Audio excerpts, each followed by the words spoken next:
We talk about it all the time. Colored throughout history books are immaculate portraits of enslaved Africans, who they were, how they felt. But these portraits, they're painted by white men and women whose credibility is questionable. And yet, our stories become truth when they're spoken from their mouths. And in their words, the real narratives of our people get lost forever, until now. I'm Jay from Push Black, and you're listening to Black History Year.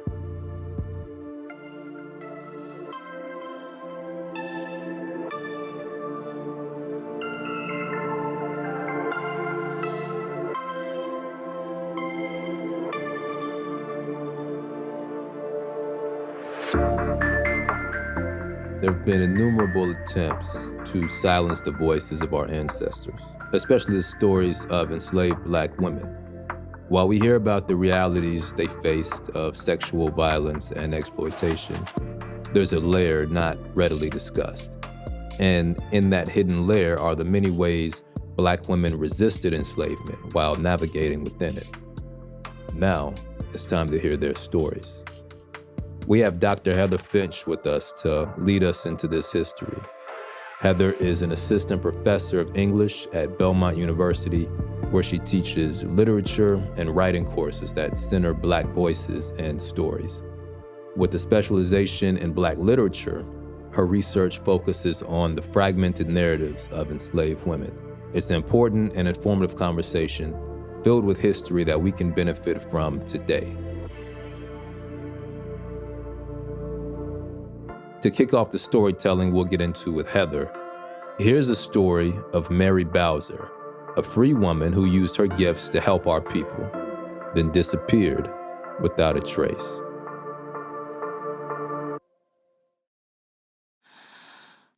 The woman inhaled. She was careful not to do anything that would draw the attention of the white men around her. As they talked about their next attack, they didn't realize the big mistake they were making. The Confederate generals openly discussed their Civil War plans, paying little attention to the enslaved woman serving them water. While regarded as nothing more than an object sent to obey them, she wasn't who they thought she was, and she was listening carefully to every word.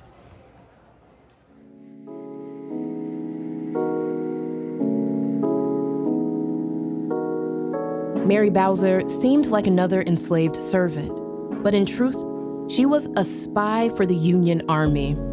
She was so skilled that even now, historians have largely failed to accurately document her life.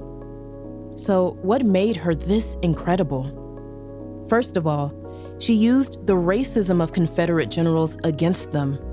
Because she was Black, they assumed she was enslaved, illiterate, and stupid. Fortunately, they could not have been more mistaken. But that's not even the best part. Not only was she a free woman, but she could also read. What's more, she had a photographic memory that allowed her to remember documents, conversations, and maps effortlessly. But there's one more amazing note about Mary.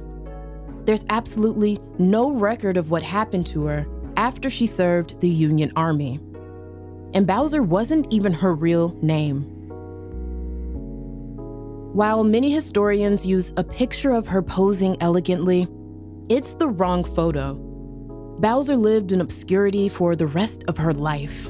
This mysterious woman reported her findings to her contact and helped defeat the Confederacy. Though little is known of her, it's no mystery that the woman we call Mary Bowser did not care about fame or going down in history. She instead cared about helping our people, using the resources in her reach and using her gifts to do so. So what about you? How can you use yours?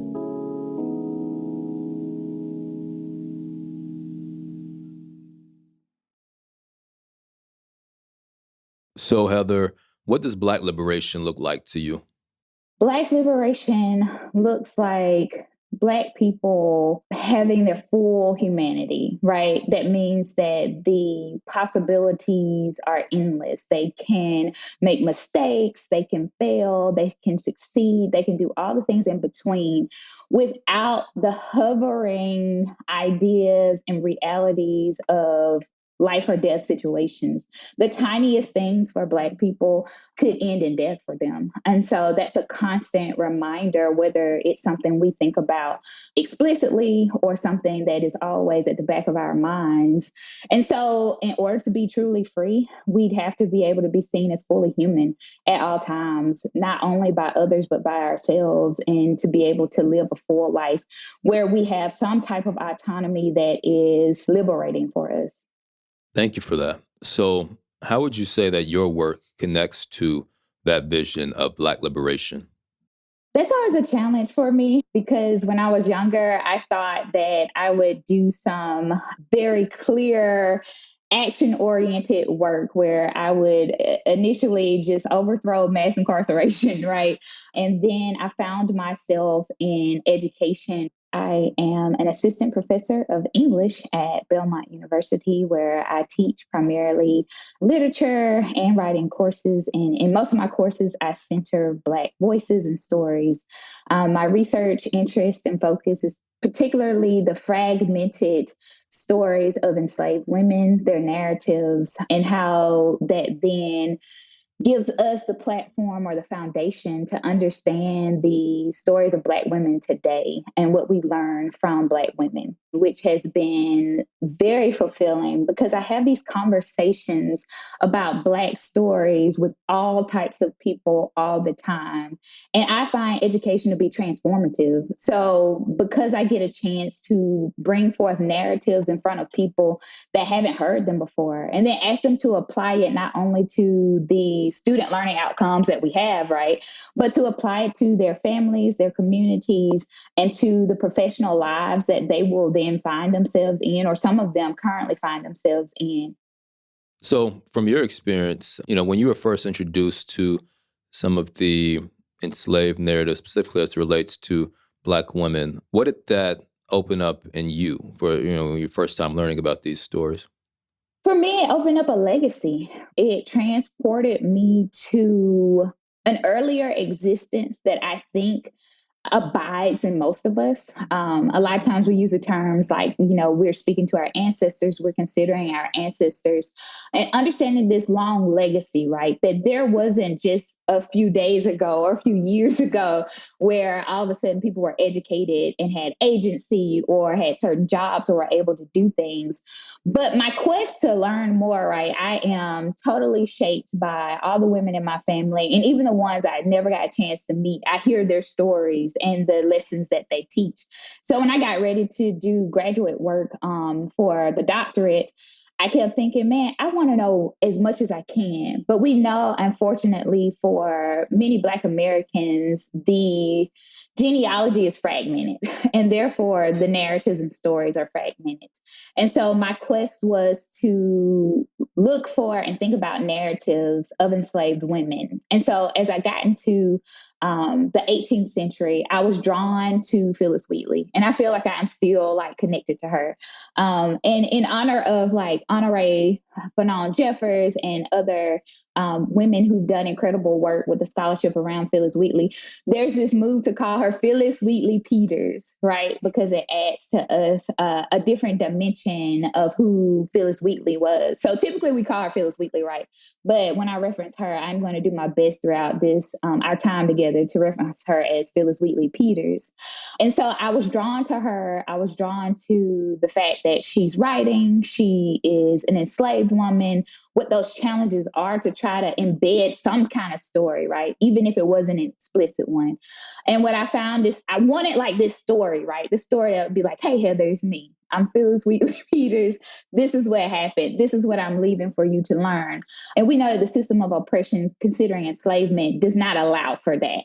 And so what I found was that as I keep going back to her work, I keep learning more and more about the possibilities for enslaved women and what their experiences were, how they created their autonomy, how they tried to consider power dynamics and how they could communicate, and the complexities there give me the opportunity to just really be in awe of them and to find the courage within myself to continue that trajectory in our present time. You mentioned that you were going to refer to Phyllis Wheatley using Phyllis Wheatley Peters. Can you unpack that a bit more? I think there's some interesting context there I want to make sure we get in here. Absolutely. So I think part of, I've said over and over that these systems of oppression, they fragment stories. They chop them up. It is not clear. And so Honoré Fanon Jeffers, in her work, most recently, The Age of Phyllis, it came out in 2020. She talks about how she spent a lot of time, right, with Phyllis Wheatley Peters and going into the archives. What she found, and what I agree with, is that for years, we'd been thinking of this source from a white woman who said that these are the things that happened in Phyllis Wheatley's life. And she also said that Phyllis Wheatley's husband, John Peters, was not a good man, right?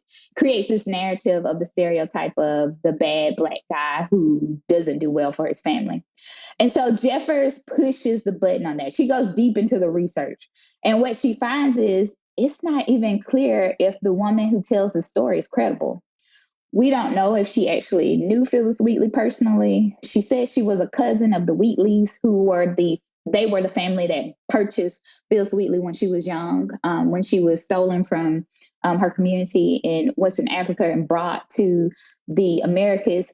And so a lot of the discussions around Phyllis Wheatley had kind of pivoted on this woman's story, that she says, this is what she knew, this is what. And so Jeffers says, hold on, let's pause and ask some questions. Who is this woman? Did she really know the Wheatleys? How can we prove that she knew this family and she knew Phyllis Wheatley Peters? And then when we find out we're not sure that we can find that she's credible, well, then how would we know that John Peters was a horrible man? And how would we know that Phyllis Wheatley Peters was not in a healthy relationship with this free man?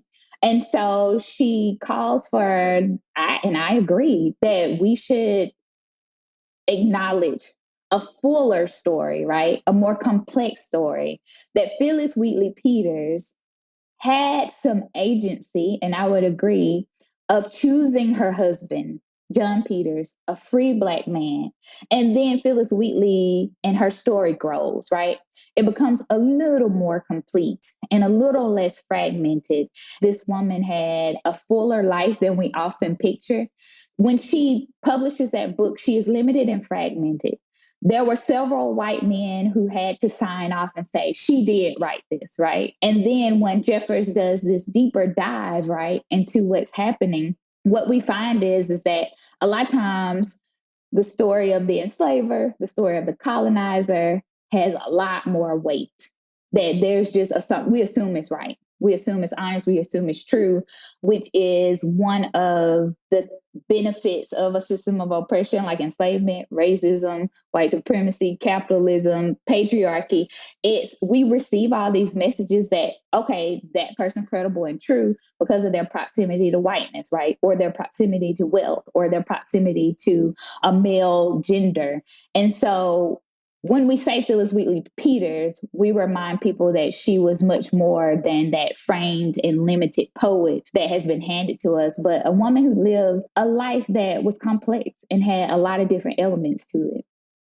Appreciate you sharing that. It's an incredible story, and it's mind-blowing too. Like, the expectation that the name Wheatley would be appropriate, although it came through the harsh institution of slavery, but Yes. her own choice of marrying this man, that name would be not acknowledged. That's really incredible. So you mentioned autonomy, you mentioned power dynamics. What are some of the more powerful stories of resistance from enslaved women that you've come across? I'm always torn because I do want to recognize the complexities of what resistance look like.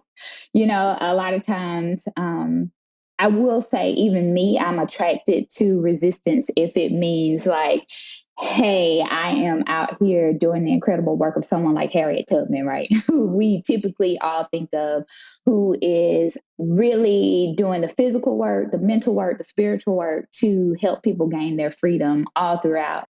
But there are also moments where we think about the enslaved women who maybe navigate the justice system, so to speak. I'm going to use that term. It's a more modern term. But if we think about someone like Belinda, who makes sure that I am going to use this system to sue people, I am going to get my freedom, I am going to follow the law as it's being shaped and shifted, that bit of resistance says that I am going to show you that I am human within this law structure that says otherwise. And so we're going to look through and make a case, and we're going to make an argument, and we're going to move forward with that, right? Even when we think of some of the enslaved women in Haiti, right, in those areas before they gained their freedom, one of the most powerful examples of a country as a whole, right?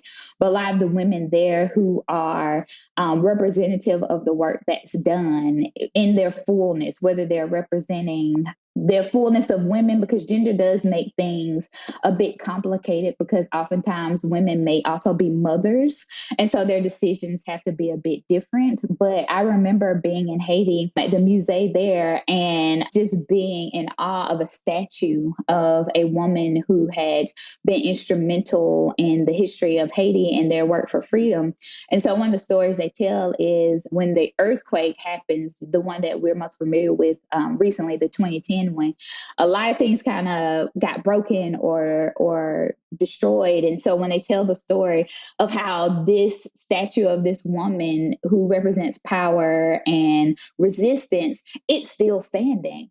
And I just kind of stood there in awe, right, and thought about what that meant, that this doesn't have the cracks in it, it doesn't have the damage in it, even though it's been through a lot. And in that instance, they were talking about the natural disaster, but I thought about the countless number of women who were offering their bodies, who were offering their autonomy, that as they knew it, as they were trying to navigate the power dynamics as they knew it, that this was like a beacon to that, right? That there are so many unnamed people who are on enslaved ships. I also like to look at slave ship ledgers and kind of see the numbers as they break down and wonder what resistance also looks like there. We know sometimes on slave ships, resistance looks like choosing to not live or choosing to live. And so I know on the slave ship Sally, there was on the ledger, it said one hanged woman. And so I wonder, what was her story? Was that her resistance? Was she captured in this moment where she had to make a decision and she decided that was the best for her? Or, of course, we know on the other end of that spectrum, she could have done something that represented resistance to the others, and then they decided to kill her. We don't know those details, right? But we know that with most choices, people are resisting in some way. And so women are often positioned because of gender in this time, right? Often in the wake of like sexual violence, they are making decisions and resisting. And sometimes that may end in death for them. And sometimes that may provide for them to be in a situation maybe like Sally Hemings, right? That then becomes the mother of many for Thomas Jefferson, and to have been framed and limited with discussions about her, right? Like, is she this person who loved him? Did she have the autonomy to love him? Did she have these kind of connections there? And how does that all work? What does resistance look like for her? And it may have been to just be the mother, right? To fulfill the duty of raising her children the best she could within a system like enslavement.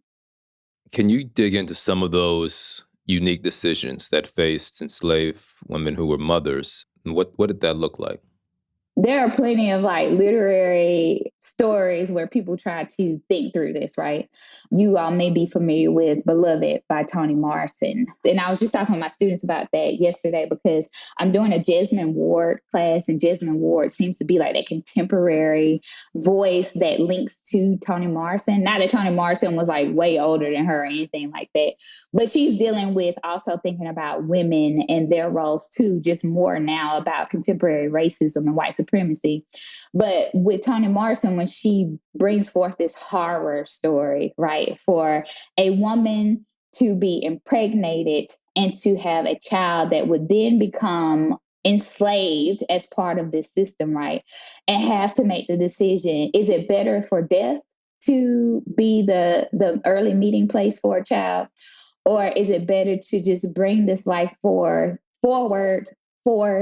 and hope that some type of freedom lends itself to the child? Like, does this child get to stay with me and live their life? Or does this child have to then be moved around? So even like Phyllis Wheatley Peters, she ends up having children, and it's not uncommon during this time period that children did not survive, right? And so we often critically think about, what does that mean for her to have been in motherhood, but not to have the full realization of it, to have her children around her. And she also dies early as well in our standards of what we think of for life expectancy.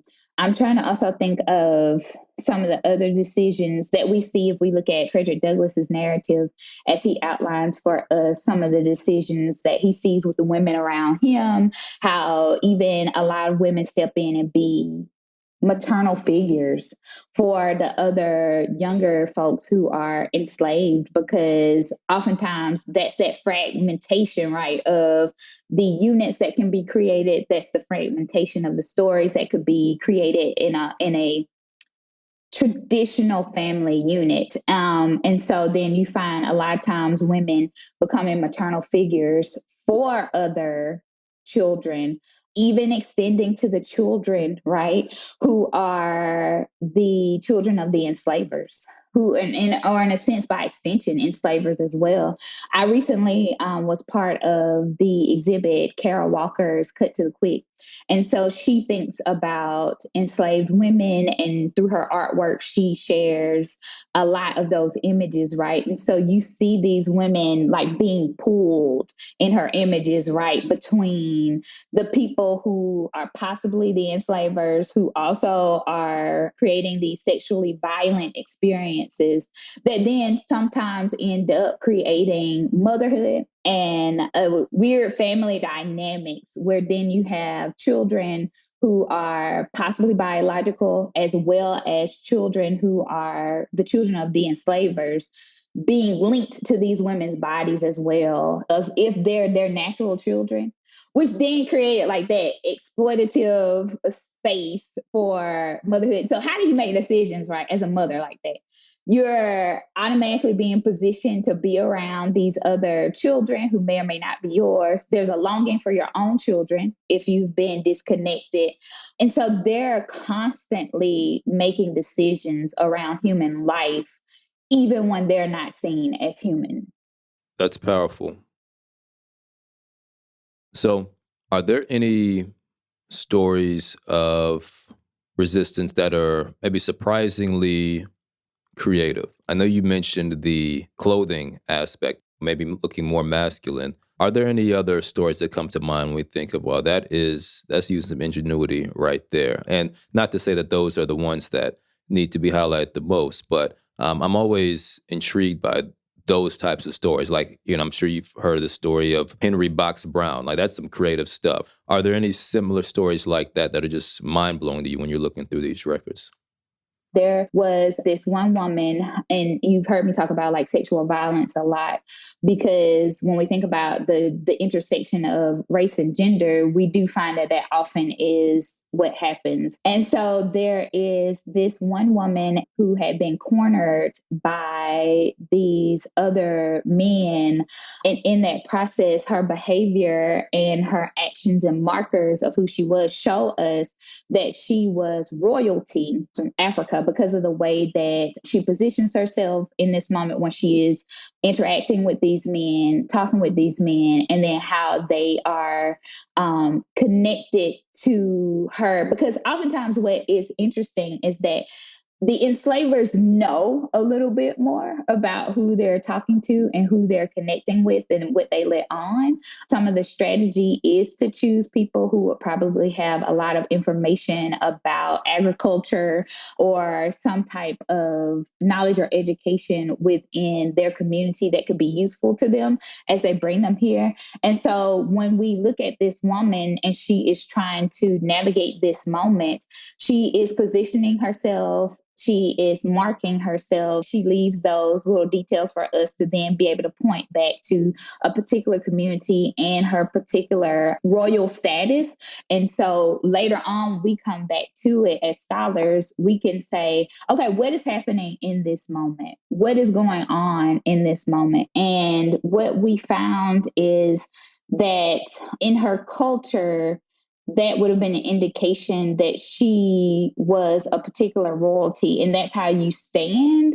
Even a lot of travel stuff, right? So when they're traveling with enslaved people, particularly before the 18th century, if they are traveling and they maybe could see an indigenous group, right? You'd see these women try to find ways to create connections with them and then go, okay, I am now going to go and create community with these people in hopes of finding my freedom. And so sometimes in travel, their enslavers would lose them. And I don't think that that's lost on us, that they're just losing them. I think that as these women are traveling with them, they're looking for nature to give them an opening to be like, maybe and sometimes in Florida, there are a couple cases in Florida where it's like, oh, we're traveling along. Here's something that may be a semblance of a thunderstorm or a hurricane.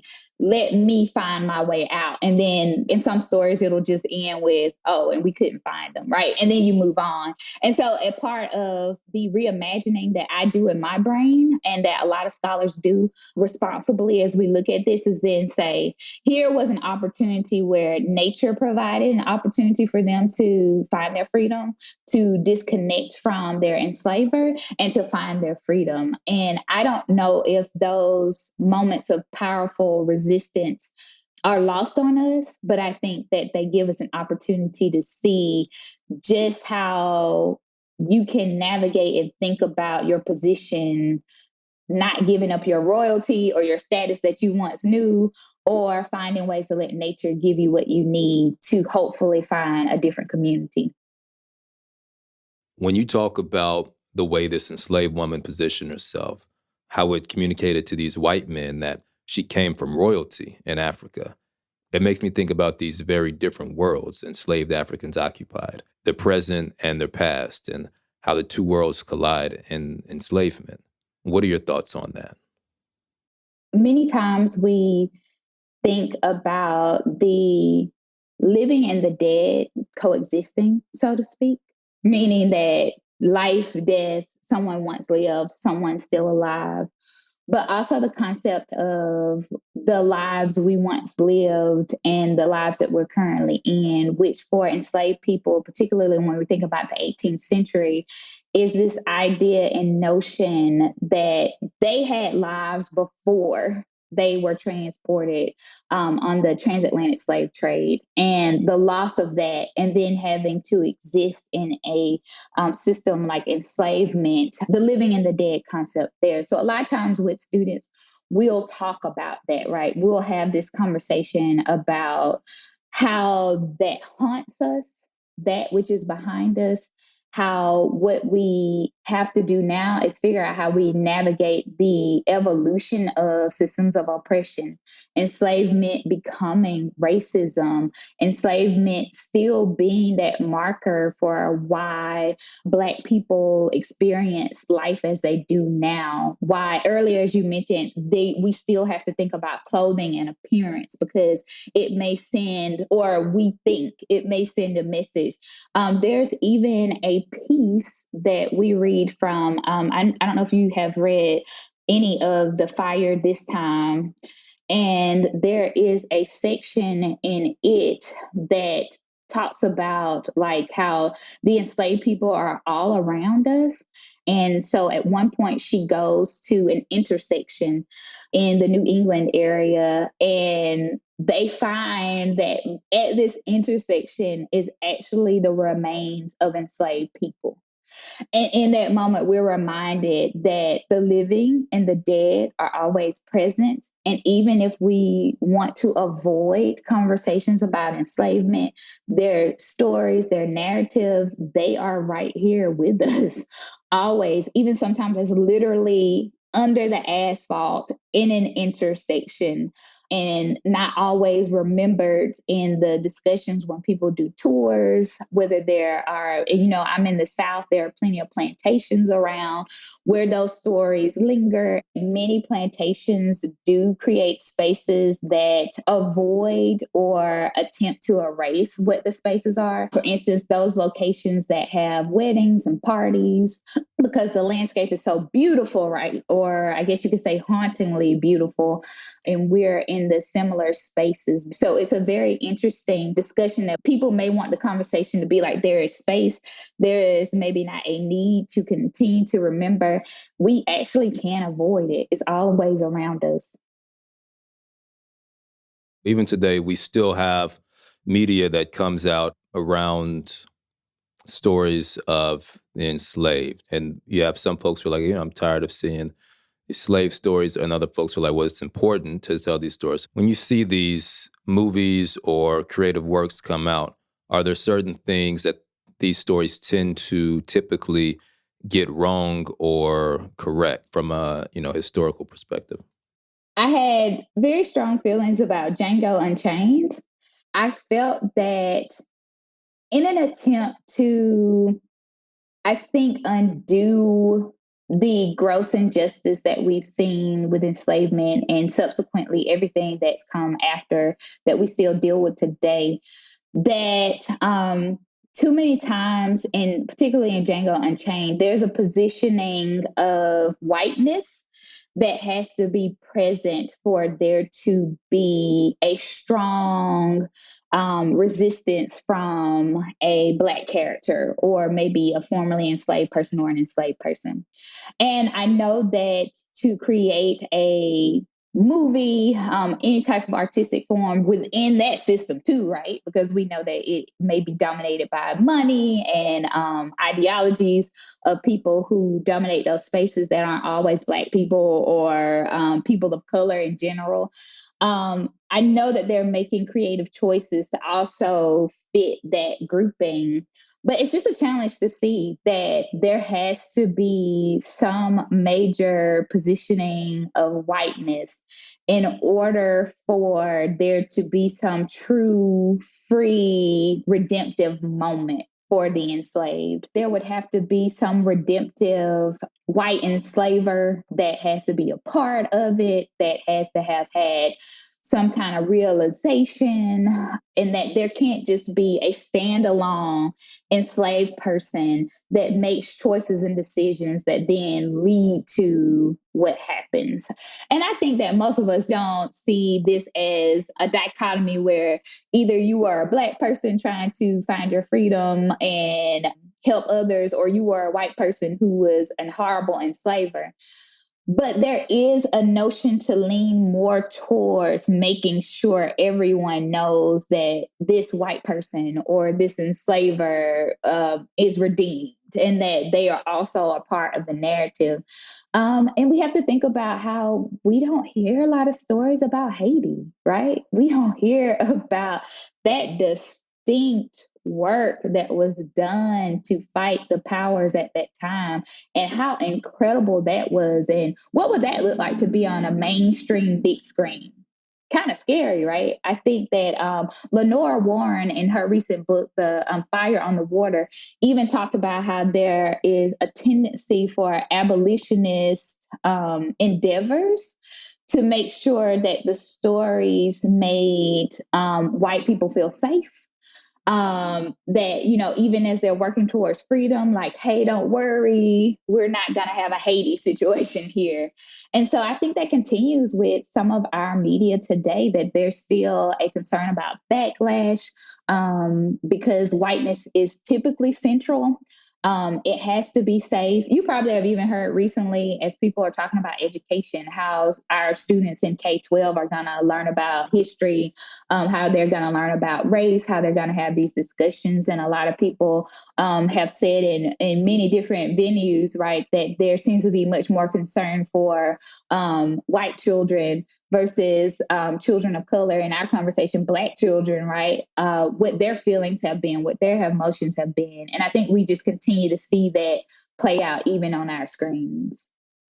I see media as a tool, not just to sit back and, hear or see a story, but to pass values and set certain cultural expectations. And so when I see stories that have this white savior element or this redemption positioning that you describe, it seems that Hollywood is teaching us that we can't obtain freedom without white folks' involvement in some way.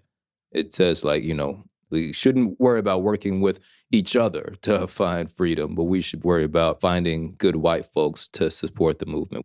In terms of the Haitian Revolution, what are some of the key points that you think could be helpful to us in understanding the different roles we may be able to play in obtaining liberation? I work with a study abroad group that I'm so grateful to. I've had time to spend time in Haiti and the Dominican Republic, and Hispaniola is that island, right? That at one point when the Haitian Revolution and there's victory and they are governing this entire island. And there was a call out globally, right? They said, hey, Black people everywhere, come here. And some people took that seriously, right? Even we have people, I don't know if you're familiar with Samana down in the Dominican Republic, but there is a group of pretty much African Americans. It's an interesting intersection of maybe having a first name that you would think is more Caribbean or Latinx or Dominican, and a last name like Williams that could be reminiscent, right, of an American last name. But what they did is they came down in that call. And so that group and their history is still there, is that even in the process, they wanted everyone to come. That liberation wasn't about, okay, Haiti revolution has occurred. We've got victory. We're just going to keep this insular, right? We're just going to continue to stay on this island and hold it for ourselves. That there can be a call across the diaspora that freedom and justice are yours as well. And so we've done the first step, and we'd like you to come here and we'd like you to learn. And I know you're familiar with, there would be some Pan-African ideas and other ideas to make sure that we think about how do we have this global connection. But the Haitian Revolution really tried that. And even when we think about Haiti, even people I've met there, when you say, what is their wealth is their people. And so while we often see the narratives of poverty, right, and how impoverished some of the areas and the experiences can be there, I would agree that the wealth there, it truly is the people I've been able to learn from and connect with. The sense of confidence and pride that does not require capitalism, right, is quite the lesson to learn. It is hard to navigate, though. I will not dismiss the fact that it is hard to navigate in a white supremacist, capitalist patriarchy, as bell hooks would say, in this notion that the people are the wealth. But I think we have to stick with that. And I think that's what we've seen throughout the fight for freedom and justice, is that if we lose sight that the people are the wealth, that the people are the value factor in our experiences, then we lose freedom and justice.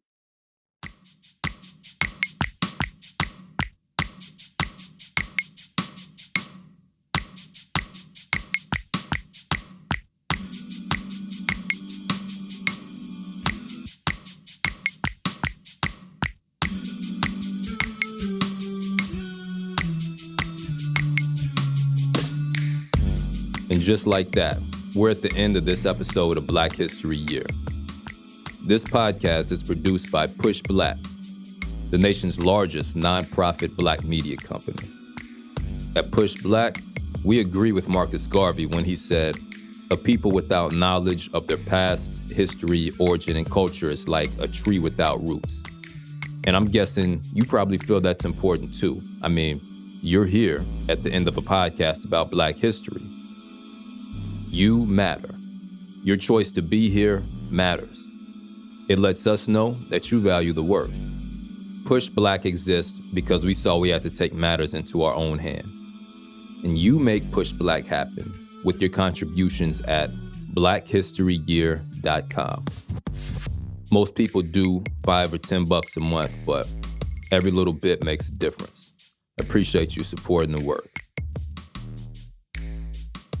The Black History Year production team includes Tareq Alani, Patrick Sanders, Leslie Taylor Grover, William Anderson, Jareyah Bradley, Brooke Brown, Shiavon Chapman, Tabitha Jacobs, Abeni Jones, Briona Lamback, Courtney Morgan, Zain Murdock, Akua Tay, Tasha Taylor, and Darren Wallace.